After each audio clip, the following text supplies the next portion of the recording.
The Mahabharata persists not just as a story of war, but as an examination of the concepts of dharma and adharma, righteousness and its opposite.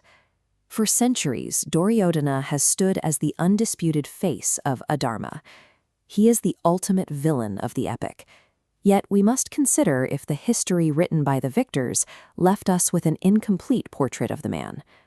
Understanding the complexities of human nature requires looking past the labels and deconstructing a villain through his own perspective.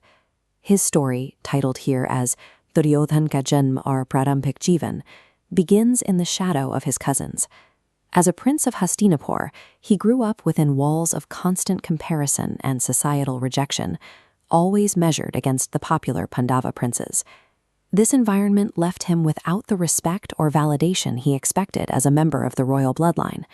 He spent his formative years fighting for a sense of belonging that the court refused to provide. A conflict that eventually claimed millions began with a human desire for basic recognition. Duryodhana's life contains evidence that complicates his reputation as a one-dimensional antagonist, particularly his loyalty. This is best seen in Karna ke Sat Matreta, his bond with Karna.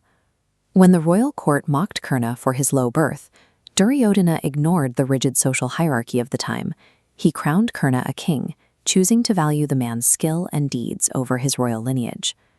Following the direct line of succession, Duryodhana viewed the throne as his legal birthright as the eldest son of King Dhritarashtra. The Pandavas presented an intersecting claim to this position. To Duryodhana, this was a direct threat to his status and security. His initial resistance was driven by a demand for what he perceived as justice. In his own mind, he was a prince defending his inheritance against usurpers. Over time, the pain of being overlooked turned into a focused need for revenge.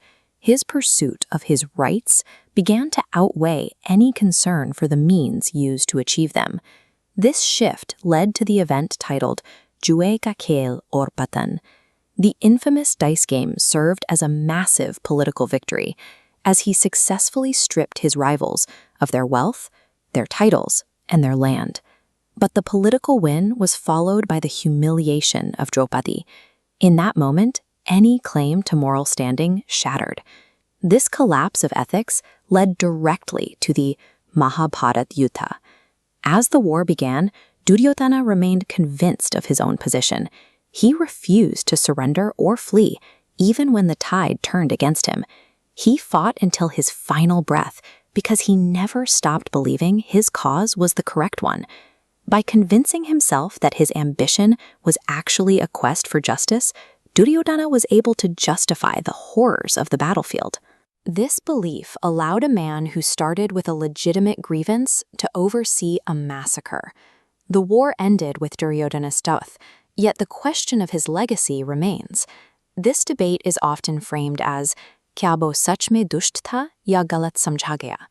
This diagram illustrates how rejection, ambition, and the need for validation intersected in Duryodhana's life. When these three forces merged, they created the path history calls Adharma. Simply dismissing him as evil overlooks a significant lesson from the epic, that every person who commits an atrocity has a way of rationalizing it to themselves. While the victors recorded the events, the human reality of the conflict survives in the gray areas between their accounts. Duryodhana serves as a reminder that malice often starts as unhealed pain. His life is a cautionary tale of how a search for respect can transform into a cycle of destruction.